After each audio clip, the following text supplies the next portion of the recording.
nzamba tika bana na ete Gosse di Kambala na baba vuanga na bino canal 1 chaîne na bino ya tika YouTube mekanzoto mi pesa nzamba sungayo na mutoki ndondo kolia Gosse alobi canal 1 bo s'abonner la chaîne na canal 1 to kolemba te to kotia ba poids to kotia ba force et qui ça bisengo e botika leki te bo soutenir ye la chaîne na canal 1 bo s'abonner biloko kitoko ezali bon bolanda YouTube Gosse di Kambala asabe missionnaire bien akamuna bien donc bino nyonso bo s'abonner et ça la Gosse di Kambala kitoko makasi quoi donc vous s'abonner et ça la kitoko makasi kitoko makasi na YouTube Gosse di Kambala donc voilà quoi vous s'abonner ça la est bien et puis vous avez de suite vous avez bien makasi voilà quoi.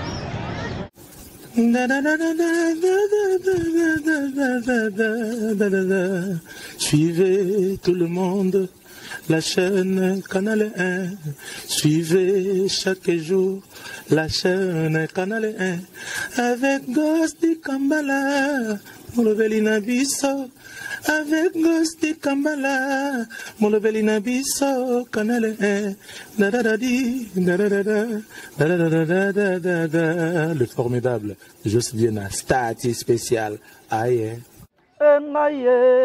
Na saloto ute na motema Gosse di Kambala bona ye koleka moto mataka nzete ya mbila babengaka yende mokasi mbila moto abongisaka bolingo babengaka yende nanyo nakomo sila nzoto nakomo bela nzoto alors bana kini bo s'abonner massivement na canal 1 hein?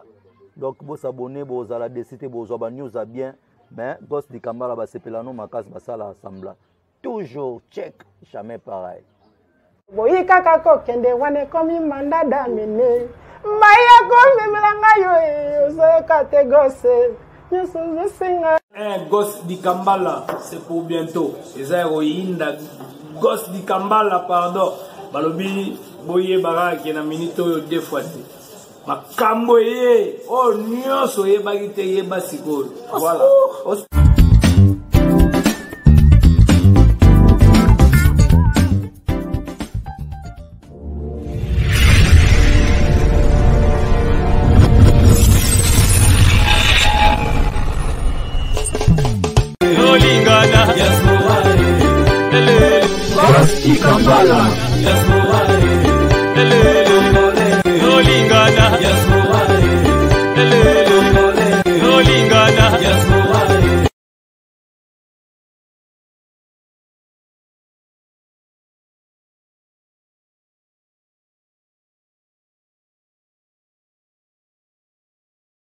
Bonjour à tous les internautes, bienvenue dans cette belle émission. Sans plus tarder, je ne suis pas seul, je suis avec l'apôtre Mania à qui je dis bonjour. Bonjour. Voilà, je crois que Bilonio Souboyebi a actualité juste polygamie dans la sacerdoce. Voilà, il y a un de voilà, je vois directement Gosse di Kambala. Merci na Gosse di Kambala parce qu'il y a derrière caméra. Nabo senti na bande gonyo so ko assister biso na pesimbo te pa ya Sabin Toko 40 facettes guest à mon double garçon pa ya maman Makiesi. Voilà, Pasteur Mania, bonne santé. Oui, Nangolo, ça va, Zamba Osmabs. Boni maman mozo kende ngeni. Oui, ça va. Maramnyo sozo kende bien Nangola Zamba. Ozamba liboso le canal visuel télévision. Oui, c'est pour la toute première fois. D'accord, Pasteur Mania, je crois que vous expliquez biso qu'est-ce qu'est la polygamie. Ok, merci. C'est une très belle question. La polygamie, n'a qu'à répondre vraiment à mon poussé. C'est tout simplement un homme qui prend plusieurs femmes dans les mariages. C'est ce que nous définissons comme polygamie. Merci beaucoup. Un serviteur dédié à cause de la polygame. je dirais oui, un serviteur de Dieu a reposé à la polygame, mais nakoye bandenge nini ya ko manyola yango malam parce que ezali na temps oyo Bible ezali ko expliquer biso makambo nyonso. Merci beaucoup. Tu es sûr que un pasteur a cause polygame? La Bible ezali? Certainement. Ndenge na utoye bisayo ke mosali na Nzambe akoki kozala na basi ebele mais ezali na temps. Ce qui vous permettre de expliquer yo, de expliquer yo malam mingi. Merci beaucoup. Nous vous saluons une fois de plus de là où vous nous suivez. Nous vous disons bonjour, bonsoir. Cela dépend de l'heure où vous nous suivez, de partout où vous êtes. Je me nomme l'apôtre David Mania. Mais voici avec ces sujets tellement riches. Tous allez censés ya ko répondre na mituna. Bongo sujet na biso ezali sur la polygamie dans les sacerdoces.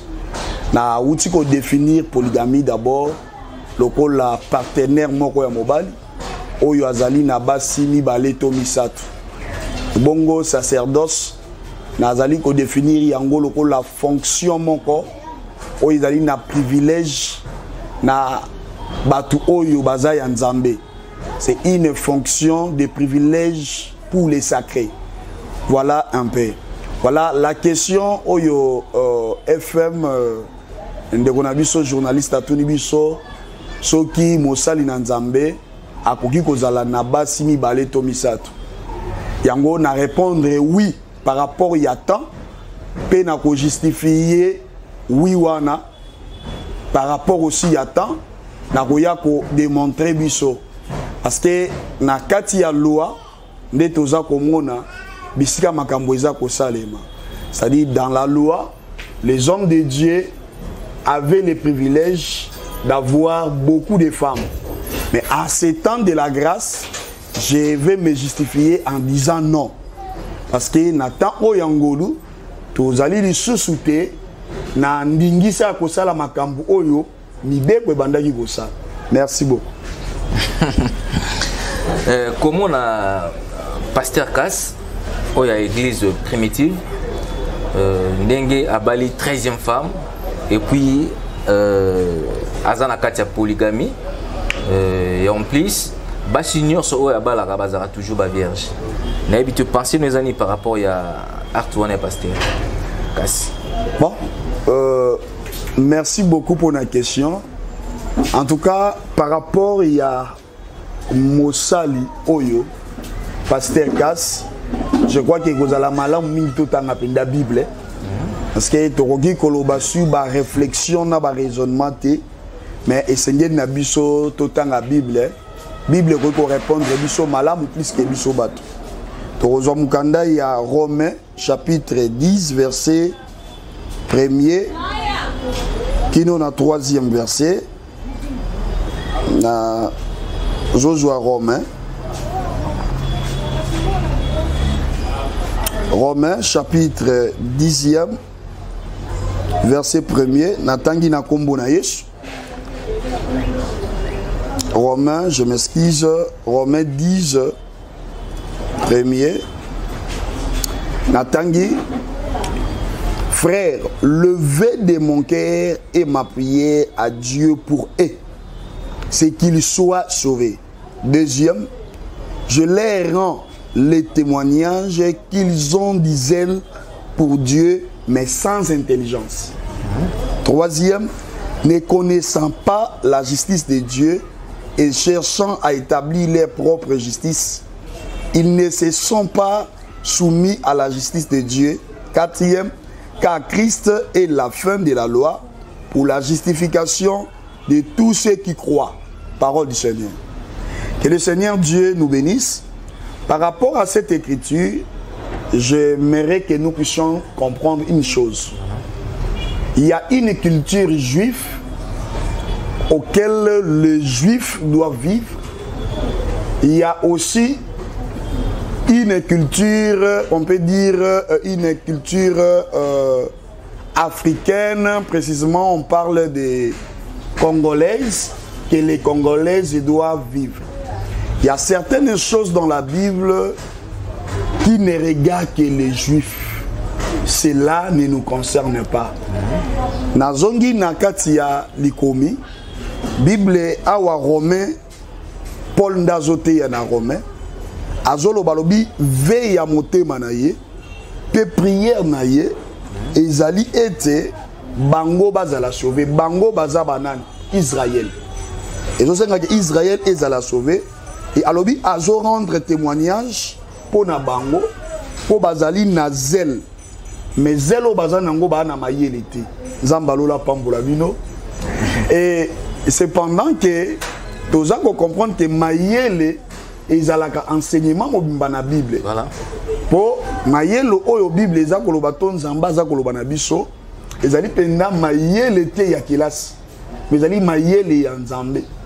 Po Bible ezakoloba na biso ke moto nyonso wazali ko banga nzambe nde azozwa ebandeli ya mayele.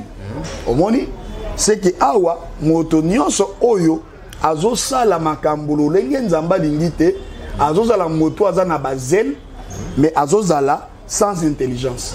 Et peut-être ceux qui bozo sosolangai azozwa mayele mazozala sans intelligence. Cependant que na kati ya passage oyo toza ko comprendre que Paul aza koloba alobi batubele ba osala makam na bazel mais bazana mayele te. Alors nde tozo kene na ko démontrer pour na kotalisa biso ke na se amoy ezalaka na 3 catégories ya batu. Catégorie ya batu ya liboso ezali ba ignorant.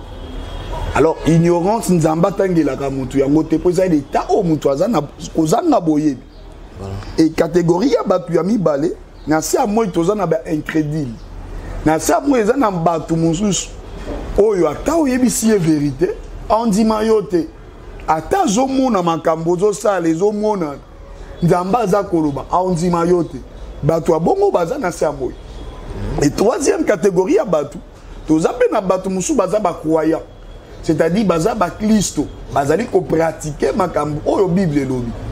Alors par rapport à la question au poser ngai pona pasteur Cass, je dirais que bazali bato bazana bazel na kati na makambo na nzambe mais buani antope mayele bazali na yango te. Po mayele ezali kotanga ba été loté ya kokende milai mais mayele ezali ya ko pratiquer nde justice. C'est que pas na nzambe ata moto aza licencié soki azali kosala mabe po na nzambe aza moto aza mayele ta aza zoba. C'est que pas na nzambe moto oyo atangi te ata aza illettré mais moto azali kobanga nzambe yende nzamba zobenga ye mayele. Ndo moni dictionnaire na Bible et keseni. Donc au monde que ba pasteur pe mingi tant baza côté baza ko pesa biso ba définition ya dictionnaire nzoka nde bazote ya biso makambu ya lola te mais bazote ya biso philosophie na science humaine. Zamba lola pambola. Merci. Donc pour yo pasteur Cass azana raison tout. Bon. Pour na ngai te mais pour na Bible to pour na vérité nde na koloba ke le pasteur Cass azali na raison te azali pe na tort te mais nazo pe sa tort nde na ignorance parce que moni moto ami yebi te lo koza ko sala mais kozanga koyeba ezali liwa siko ignorance wana eza pasteur Cass neza ignorant. Oui, certainement, je précise. Mais erolobi que non polygamie est normal, même pas chrétien. Mais Azasko ignorant par rapport à lui. Merci. Na préciser malam. Nazali ko utiliser battant puisque Nzambe to sosolaka na ye na temps. Nzambe, il est le même hier, c'est-à-dire il est passé, il était avec Israël ou les prophètes. Aujourd'hui, il est avec l'église. Éternellement, il sera avec Israël. C'est ça, Hébreu 13:8. Nde naza kolobake pasteur Cass azali na raison te par rapport ya temps au tozali soki abandeki kobika na ba moment oyo ya ba Jacob ya ba Moïse alingi kozala na bango bongo elingi kozala likambo te mais lokola azali ko exister na temps oyo tozana nango na temps ya ngolu. En tout cas ce n'est pas d'abord un homme qu'on doit appeler pasteur. Donc voilà un peu. Bon, ce qui va koki ko benga ye nani. Yondo koye ba pendelo ko nini ba koki ko benga ye. Mais le mot pasteur ça signifie un berger. C'est-à-dire moto azali ko battre la bapate par rapport il y a ba instruction o ya joué pas dans Nzambe. Mais ba instruction o yo mutu a joué pas dans Nzambe te ezana ba sentiment o ya yemoko. Moi, je crois qu'il n'est pas digne d'être appelé pasteur. Merci. Naba artos ko ba parents ba sala ki wana ya ko zwa bana na bango ko pesa bango cadeau et pas pasteur kasi. Oko ko ba ni pona ba parents. Bon, par rapport il y a ba acte ko zwa bana ko pesa et pas ya pasteur, moi je dirais que c'est une ignorance préparée. Vous savez dans une église, ils en a ba maman, tous en a ba catégorie ya batunyos. Tous en a ba to mayele. Tous en a batu oyo bazali ko sosola pena makambu malamu te. Tous a pena bato baza un peu lolingi on un peu net. On moni message tango ezali côté yama et c'est ngeli catégorie ya batu wana nyonso ba sosola iloko nini oyo pasteur ate. Mais na kati ya église déjà tango pasteur azali ko aborder doctrine o azali ko aborder wana ezali doctrine moko ya mabe. Batu mingo bazali ko kende ko sambela na l'église ya lolengi wana bazali batu oyo vieux homme kat na bango akufite omoni hein moto moko boya azali déjà na sentiment ya basi ezali ko na moto moko bo amelaka déjà masanga ba biseke ko mela masanga ezali somote ba encourager ye tango azoluka église ya kobondela nazasi akoluka église moko bo komela masanga ezaka lisumute po azala condamné te ozomona ezali ko la batu moko bo bazane loko moko bo evanda kat na bango bazoluka sko ba support ya ko couvrir na ba erreur na bango ozomona eza lolengi wana mais na lingaki soki boko sepela ko pesa na pe moi temps na meka ko exprimer d'abord sur la polygamie dans le sacerdoce ndeto koyeba ya solo soki ndeko kas azali na raison to azali na raison te ozana apôtre. Merci beaucoup lo kola o pesinga ita tem toza kolobela bandeko boza kolanda biso ezali la polygamie dans les sacerdoces. Na définir déjà polygamie parce qu'il y a la différence entre la polygamie et puis na moto oyo abali mwasite. Ezali na moto oyo emso azali na ya bala mais azu mwasi azotambola na basi. Azosala adultère na ye. Mais mot polygamie eza kotalisa ke moto oyo abali nde basi ebele atie mwasi o lopete atie pe okuna lopete azali kovanda na bango ebele ka pasteur kas ndenge ndeko na biso journaliste alobi bongo le mot sacerdoce tu ko définir que eza fonction o eza sacré na moto o nzambe aponi et na kati ya mot sacerdoce tozali komona deux sacerdoces kolo yeso pambola moto moko tozali na sacerdoce tozali na sacerdoce lévitique pe tozali na sacerdoce royal nzambe abikamo apambola biso et esengeli na biso toyeba ke na kati ya lévitique sacerdoce ezalaki na ba loi ezalaki na ba ordonnance ezalaki na ba makambu ebele ba précepte ezalaki na ba biloko wana mais bible eza koloba na biso ke makambu wana nyonso c'était l'héritage de l'Israël.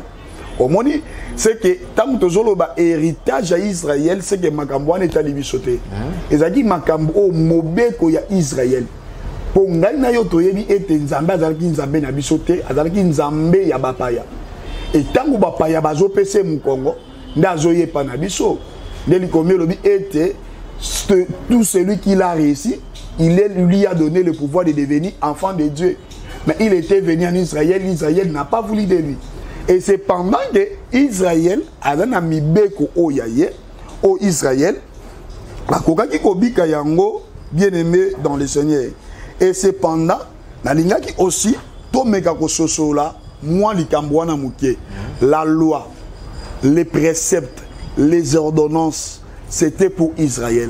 Dieu dans la loi, Dieu permettait la polygamie. Dans la loi, nous sommes en train de voir des Moïse, nous sommes en train de voir un homme comme David, Nabasiebele, Isaki Likambute, Isaki Lisumute.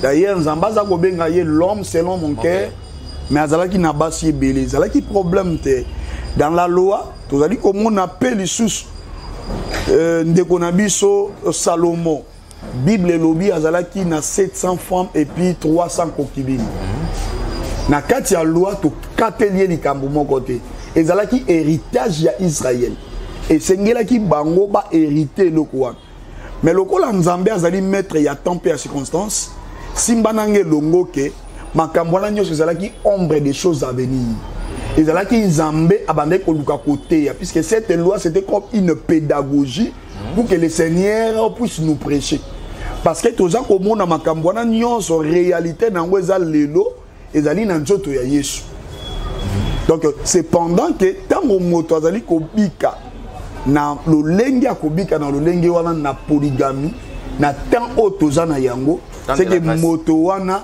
azali moto azali ko comprendre makambo te et sengeli na ye abika na temps ya ba Moïse wana ba ko condamner yete mais ya lobi ba pasteur oyo baza ko pratiquer yango te eza ba osa péché parce que eza makomi moi je crois que ezali ignorance nde na bisaki bino ke d'auto tanga likomi awa baza na bazel be baza mayele te ozomona mutu aza mayele te aza mutu azo pratiquer liloba na Nzambe te lolenge esengeli donc bato ebele bazali bazo pratiquer liloba na Nzambe te lolenge oyo esengeli bazo zala batu oyo bazo zala mayele te mayele zani mayele zo zala pe révélation parce que Ephésiens 3:5 aza koloba yango Ephésiens 3:5 aza koloba yango c'est par la révélation que j'ai eu la connaissance du mystère ozomona c'est que na kati ya makambo wana nyonso ezali na mystère moko Nzambe abombaki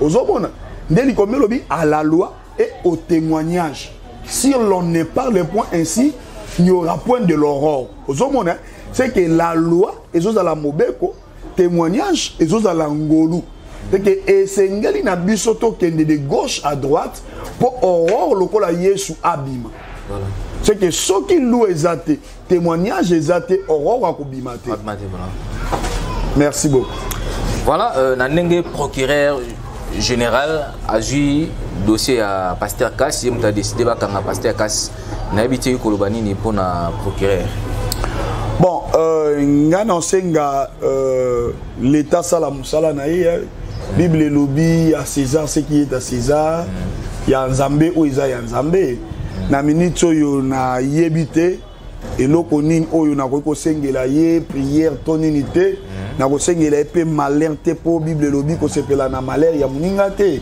mais na ko senga kaka na l'état asala musala na ye parce que kotala bona bomoto ezali passe hein que papa to koko azako bimana 3e génération na ye ozomona donc ezali passe Bible pekisi yango elobi ke okomona mutakala ya papa na yo te mais Bible pe elobi lisusu ke papa na yo azaka te oyo aboti yo oyo azali déjà na mbula moko yepe atanga vexé wana alobi yesikoyo aza papa ya bana wana te mais aza mobali na bango bango ba basi na ye bon donc wana pona yeza péché te bon le problème est la ignorance au moins il y a 4 ignorance tokoya na mokili butuni 1+1 na mokili bato balobi de mais soko ke pa na Nzambe otuni Nzambe 1+1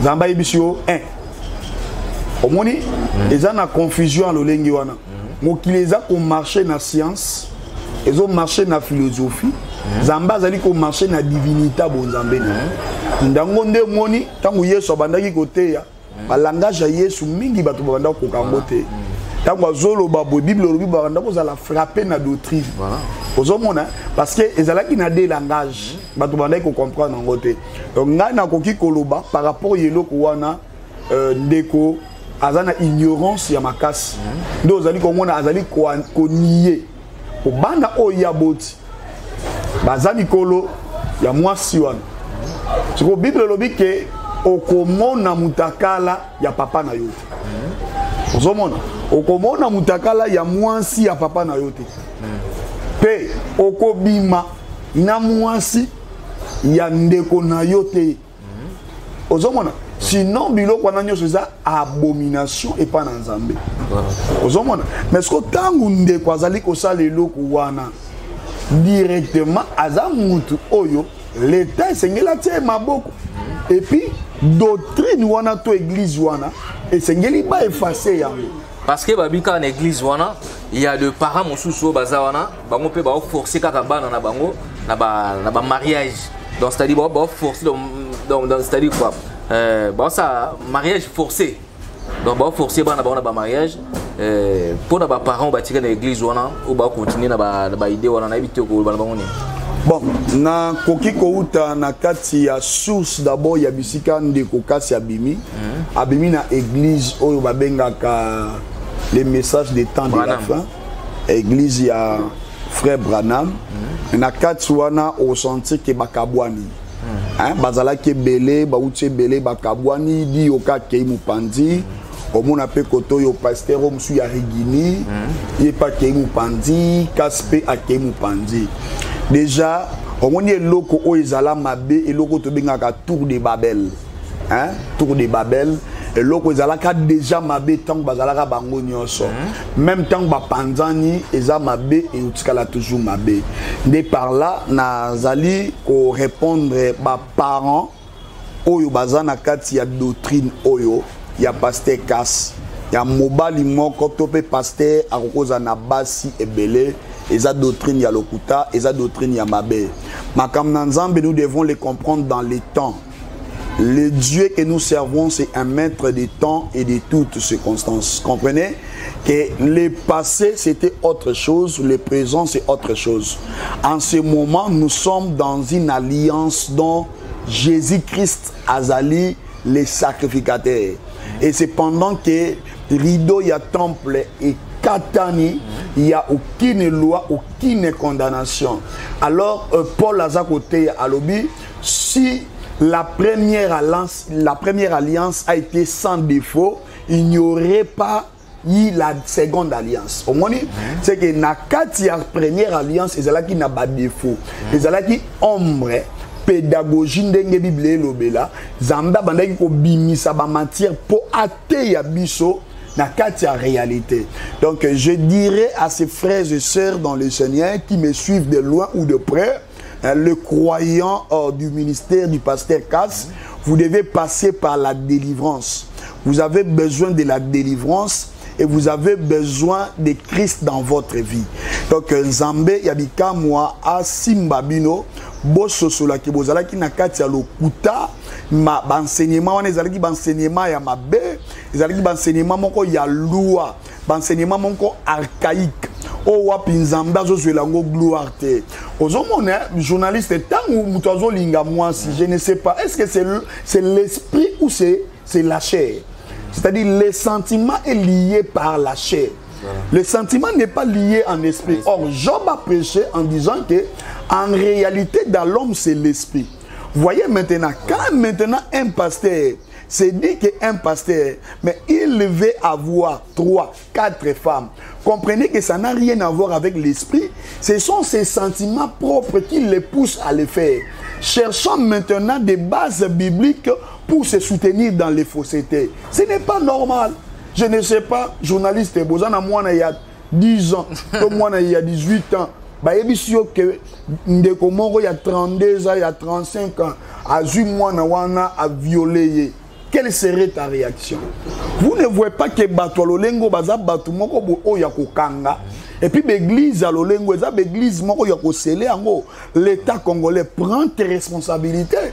Ce n'est pas normal. Je ne sais pas qui est ses parents qui acceptera. Si ce n'est que les parents qui ont suivi l'enseignement diabolique, asphérique, oyo pasteur a tei bango pour bango banda ko kaba bana na bango lokola mbeka. Donc c'est quelque chose qui fait très mal. Je suis un parent, j'ai tellement des enfants, je ne supporterai jamais voir un tel homme à Salama Kambolo Lenge O. Et ça ko baby ça d'abord ba réputation na biso basa na Nzambe, et ça ko baby ça makambo belé que l'État congolais aye bandenge na ko sala musala na.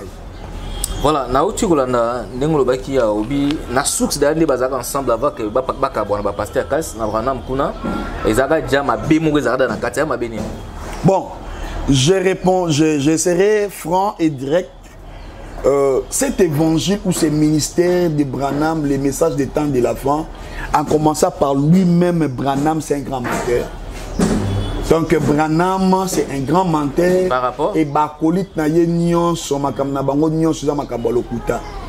on reconnaît un véritable prophète par rapport à l'accomplissement de la prophétie. Il y a des choses où le monsieur a dit ça ne s'est pas accompli. Entre autres, il y a un exemple, il y a ville où il y a l'Obaki. Et c'est ce qui un prophète a prophétisé. Et ça, obligatoirement, il faut qu'il y ait ça. Certainement, quand les prophètes prophétisent, les prophètes dans les sanctuaires ou dans le tabernacle, là où il y a la lampe, le prophète est défini comme l'œil. C'est celui qui voit et celui qui attend. Les oracles de Dieu, il vient montrer à l'église. C'est-à-dire là où il y a les prophètes, on ne peut pas voir l'obscurité. Et les prophètes ou les véritables prophètes, on les reconnaît non par la promesse, mais par l'accomplissement de la promesse. Quand je te dis que mon frère, je vois un accident, ce que juin.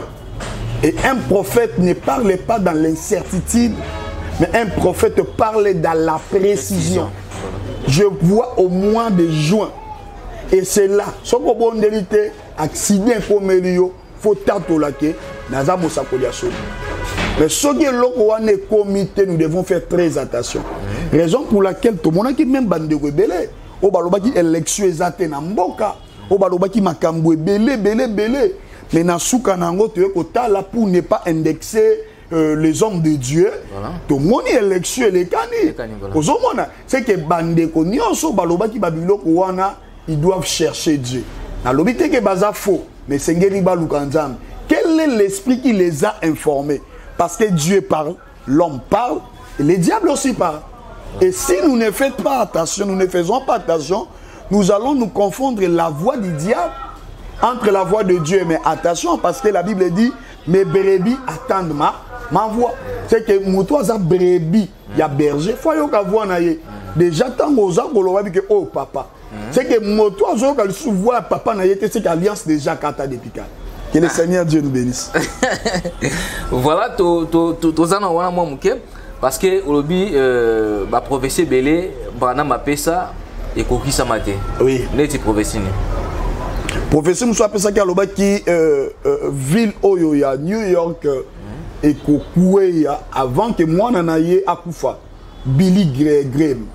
Donc mon Billy Paul a Koufi, ville de Kouéité, ville des arts en bon état.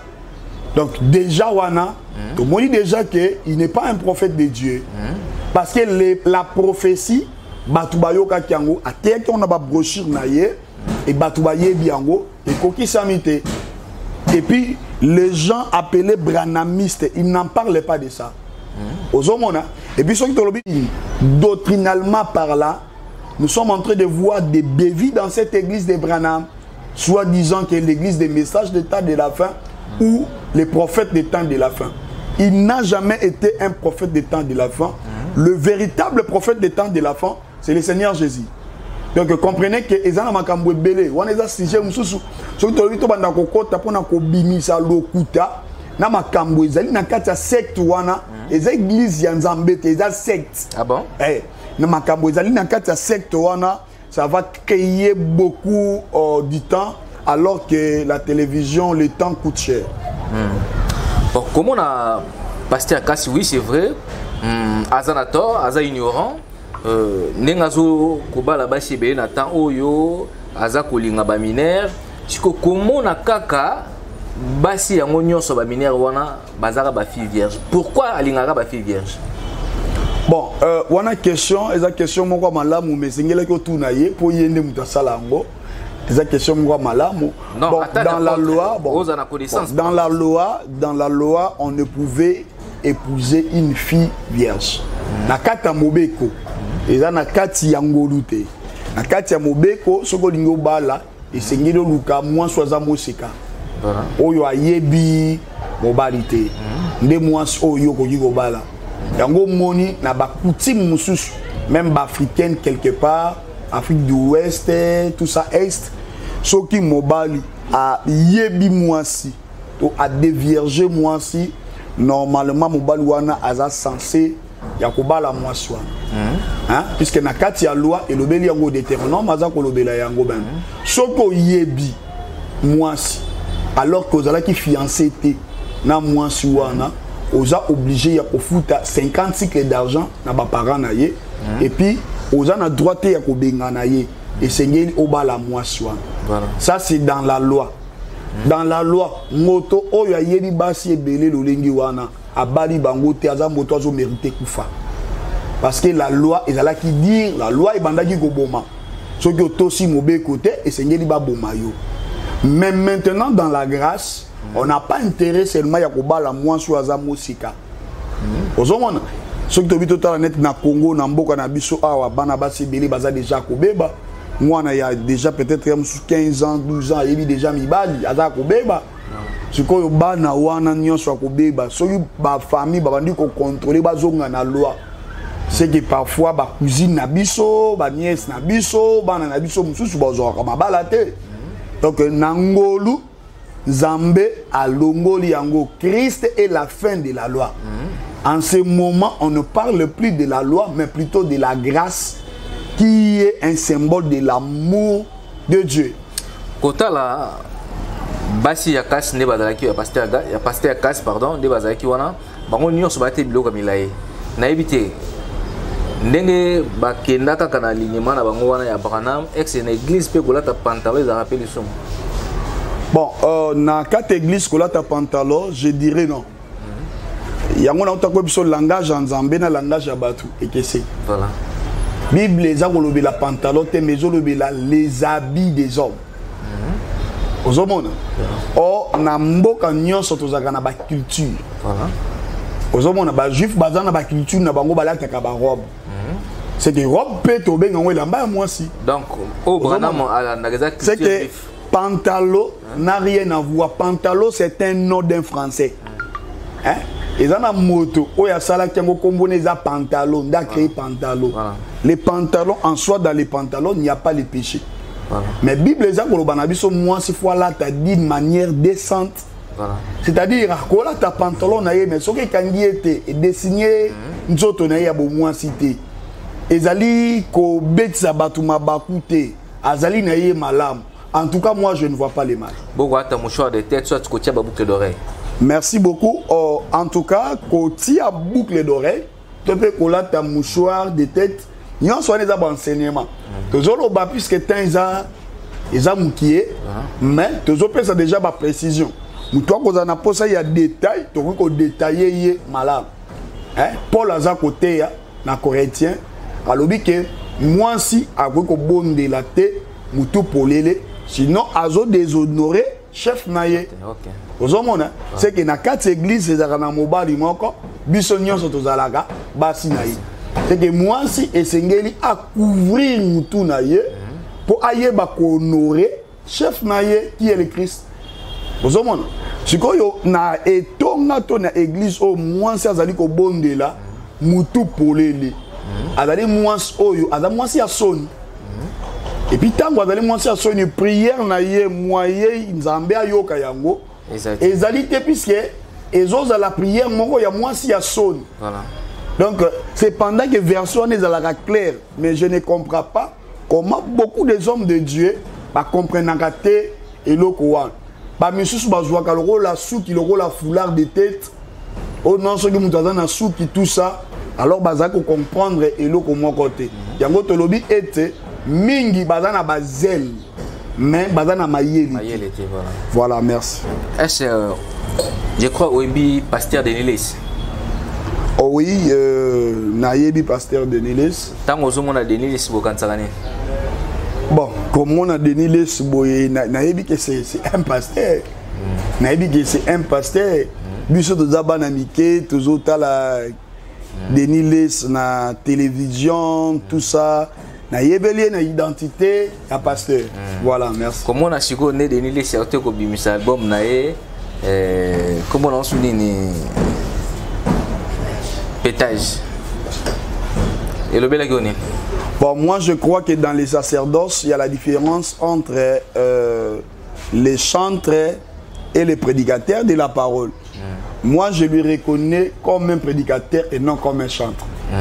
Donc ce qui a bandit koyemba, OK, c'est son problème. Mais oui, tobi kana ser moyi oyo so na lobi na yoga kite na zamu to lokuta. Voilà. Tobi kana ser moyi to na yebi yango. Na yoga ki batu kubeta yango na mona. Au Jésus qu'on est. Bon, à mon humble avis, na mona kiango malamuté. Na mona kiango malamuté puisque c'est un homme de Dieu oyo batu bayebi. Wuta kala. On a à un moment donné, le lo basal nanzambe mingi bafingami bandumba alors que bangum basala kindumba wanate. Bafingami beskro alors que bangum basala beskro wanate. Tout comme le lo biso ba jeune pasteur, tu as un problème sérieux. Pour bampaka na biso ba obebi c'est la biso musala nyos. Malgré sanctification ko bondela ko salela nzambe nyonso to sala. Eza facilité batu bandima biso parce que ba tout o ba précédent ki biso bazo bebise la biso carrière nyos musa na nzamba actuellement za kobeba à un moment donné moté ma passe otala musa na nzambe ndenge za kokende en tout cas nzamba ila biso lisungi. Voilà apôtre Mania tomo ke na suka émission na biso na ebité lilobano asuka ezanini pe concernant ni ko pesa na ba parents au batikali une église primitive on a pour na bana bango bazamike parce que bango kuna ba mesina ko pesa cadeau et pas ya ba pater ya bana na bango ko sa ba mariage forcé na ebité lilo basuka ezani ni pe na ba bandeko basio ya misusu ba minero bazawana na ebité conseil ko pesa bango et puis na bandeko nyoso bazolanda biso Zambé a pambola biso en tout cas merci beaucoup. Liloba ya suka liboso na ko pesa merci mingi na réalisateur na biso na pesi merci pe na bino les journalistes FM na pesi merci na bandeko nyonso bazolanda biso na poto biska nyonso bozwami mbandaka partout biska bolanda biso to tondisami na esengo mingi ebongo liloba mususu ya suka oyo na koki koloba lokola conseil avant na kende na likambo mosusu na bandeko ba Holanda biso bandeko esengeli tolinga koyeba koyeba eza très importante na vie ya moto ozomona Bible eza koloba mon peuple périt faute de connaissance alors connaissance ya mabe ezobimisa biso les hommes sans intelligence alors nzokande connaissance eza ko sonder bekriti na profondeur eza ko senga nzambe boyebi wana ozomona net bandeko na biso bakas bandeko na biso ebele bazana libungi parce que bazali koyeba te ozomona entre autres mona pasteur na buki ya masanga pasteur na ba chaînette ya mineni na nini pasteur na ba talit pasteur na ba col pastoral na ba biloko ebele Bangomba, les montagnes, ces choses-là, toutes sont des choses archaïques. Ce sont des choses de la loi. Ozomona, toye bako différencier loi nangolu otozanango et kozai la biso penda malamu mingi toye ba qu'est-ce que nous pouvons faire, qu'est-ce qu'on n'a pas droit à faire et kosunga biso penda mingi. Conseil pour na bandeko oyo batikali na église ya ndeko pasteur Kas bandeko na ngai Dieu me témoin je vous jure que vous êtes dans la fausseté soki Yesu azongi lelo je vous jure na pasteur na bino nyonso mutu moko ta omona nzambe ça je vous dis la vérité avec beaucoup de compassion ma prière mon souhait et que vous soyez sauvés. Alors, sortez dans cette église. Ce n'est pas une bonne église. Bobima na église wana, botika kosala makambo wana boluka évangile ya solo, la saine doctrine, évangile éternel. Zamba lola akoleka na kokangola bino na nzela ya évangile wana epi boko sikolama. Zamba bikamwa asala biso ngolo de manière en sorte que toyeba na kobima na kati ya ba secte. Pourquoi? Parce que ba secte tondi ebele na kati ya mokili. Ezana ba misusu na ba secte nzambe na bango ala takam pate asalaka makolongulu. Njoka na Israël muto atambolaka makolongulu aza muto akoki ko sikola te, akoki ko bika te, akoki ko bikisa batu te. Yango moni à un moment donné Moïse esengelaki na yaza la pieni ozomona et tangu Jésus azoya azolata sapato et Jean moni alobi non naza dinti akokanga même singa ya ba sapato na ye ozomona pour dire que le salut est entre les mains de Jésus. Il n'y a aucun prophète des temps de la fin. Il n'y a aucun Dieu qui peut se lever pour dire que Nzamba ba yindu. En tout cas, Toyo Kaliloba Oyo, Zamba bikamwa asimba motema motomoko apambola manakombo na Yesu. Merci beaucoup. Voilà, merci na bandeko nyonso o ba perception confiance o bazo ki temps ya kolanda émission na bango na canal Visuel Télévision na pesi bino nyonso mbote kobo sanate Gosse di Kambala yene mutazaki si ma caméra na bosanité 40 facettes guest moller double garçon l'homme qui dit non Landry Mola na Chypre et puis Sabin Toko maman Makese na bosanité mère Aboubia maman Sedim Toko na Kenaya Toko bye bye. Nzamba tika bana na ete Gosse di Kambala na baba vuanga na bino canal 1 chaîne bino ya tika YouTube mekanzoto mi pesa Nzamba sungayo na mutoki ndondo kolia Gosse alobi canal 1 bo s'abonner la chaîne na canal 1 to kolemba te to kotia ba poids to kotia ba force et qui ça bisengo e botika leki te bo soutenir ye na chaîne na canal 1 bo s'abonner biloko kitoko ezali bon bolanda YouTube Gosse di Kambala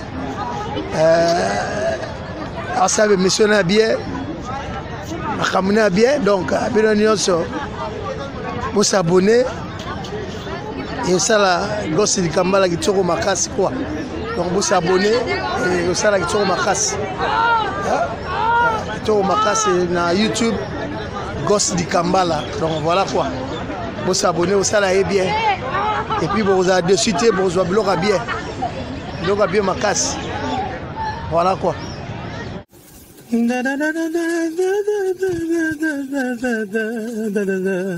Suivez tout le monde la chaîne Canal 1.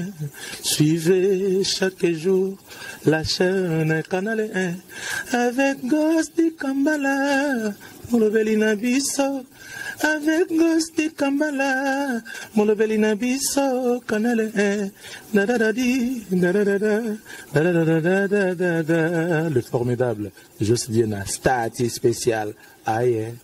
Engaye, na saloto ute na motema Gosse di Kambala bona ye koleka. Moto mataka nzete ya mbila babengaka yende mokasi mbila. Moto bongisaka bolingo babengaka yende nanyo. Nakomo sila nzoto, nakomo bela nzoto. Alors bana kin bo s'abonner massivement na canal 1. Hein? Donc bo s'abonner bo zala décider bo zo ba news a bien, mais Gosse di Kambala ba sepela no makas ba sala assembla. Toujours check, jamais pareil. Boyi kaka ko kende wane komi mandada mene. Maya komi milanga yo zo kate Gosse. Gosse di Kambala, c'est pour bientôt. Les héroïnes Gosse di Kambala, pardon. Balobi, boye bara qui na minito deux fois. Ma kamboye, oh nyonso ye bagite ye basiko. Voilà.